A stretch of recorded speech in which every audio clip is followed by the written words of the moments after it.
Дорогие участники, мы открываем сегодняшний форум.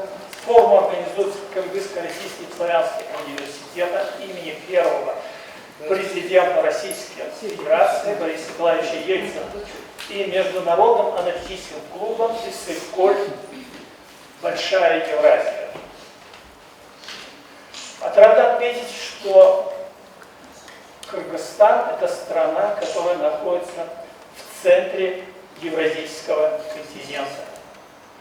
Именно границы Кыргызстана – это тот рубеж, куда дошла европейская цивилизация, представленная русским миром. Кыргызско-Российский славянский университет взял на себя большую ответственность, организуя проведение международной научно-практической конференции «Большая Евразия. Диалог языков и культур», посвященную Дню русского языка, чем обозначил важную проблему влияния культурного многообразия на пространство в евразийском суперконтиненте.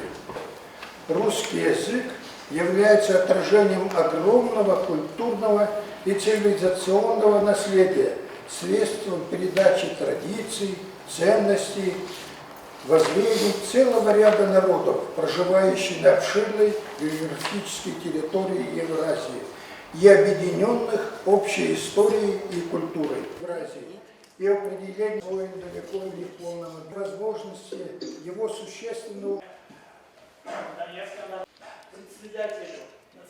Сейчас идет разработка нового законопроекта, которому придается конституционный статус этого закона, который так и называется «Закон о государственном языке».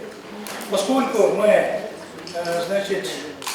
имеем еще официальный язык лица русского языка, еще, у нас прописаны соответствующие нормы в Конституции относительно языков других этносов, которых у нас там около 80.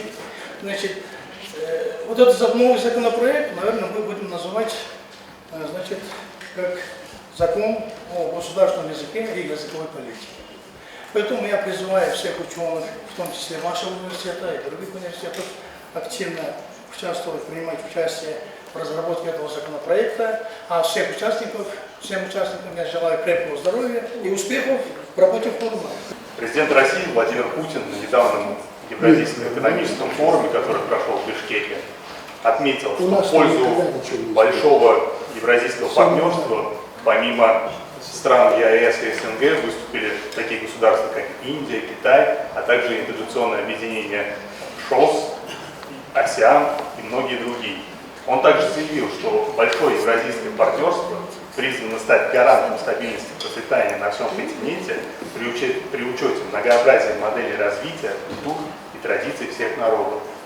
Тем самым было подчеркнуто, что развитие идеи Большой Евразии возможно только на основе диалога культур, в том числе языковой культуры. Здесь важно понимать, что речь идет не только о государственных и официальных языках, но и о языках малых народов, коренных народов, населяющих Большую Евразию, поскольку необходимо учитывать интересы всех представителей всех народов и национальностей. В то же время немаловажным является возможность коммуницировать на понятном для всех языке.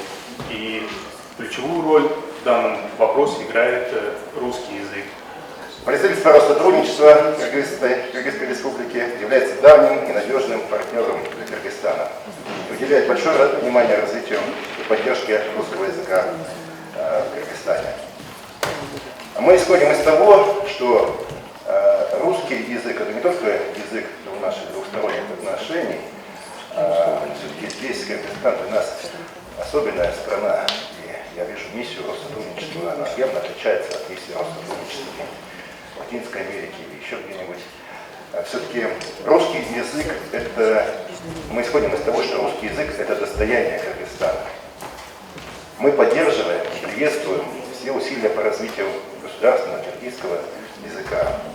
Но мы уверены, что противопоставление русского и киргизского языков – это потеря для каждого языка и для всех носителей, для всех народов. Мы видим, что там, где созданы условия и физико-математическим направлением, здесь, в Кыргызстане, русский язык имеет особый статус, который закреплен в Конституции. А это важнейший путь для обеспечения культуры, просто не обойтись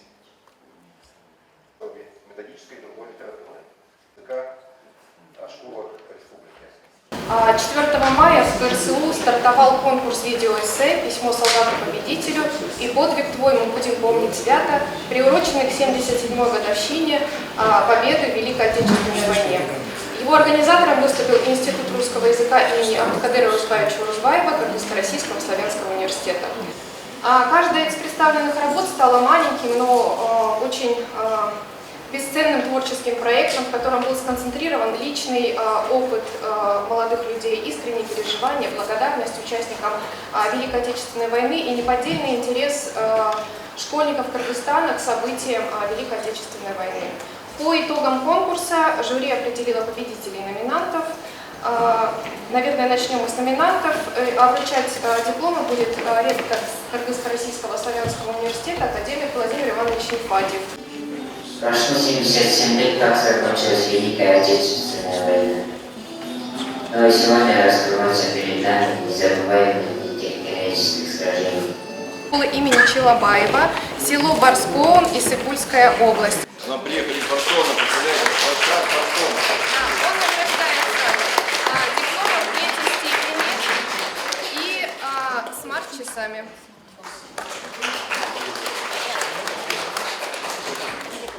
Эта школа в конце прошлого года получила в дар от Кыргызско-Российского славянского университета комплект фирменных стендов для кабинета русского языка и литературы за активное участие в мероприятиях, которые проводит Институт русского языка. Мероприятиях, направленных на поддержку русского языка. Это очевидно. Да.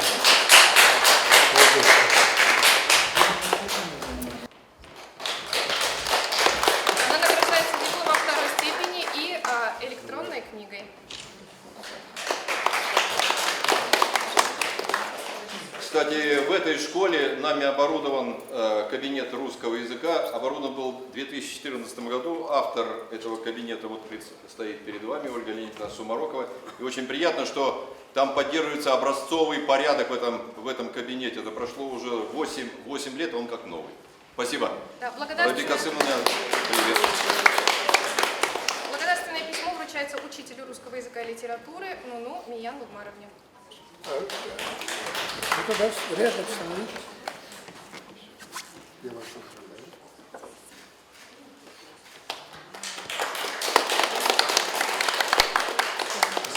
Кулова Назира. Мы вручаем Назире диплом 1-й степени и планшет. Благодарственное письмо мы вручаем учителю русского языка и литературы Кин Елене Владимировне. Благодарю. Спасибо. Таких детей очень сложно учить, они сами по себе талантливы. Но главное, нужно направлять в правильное русло.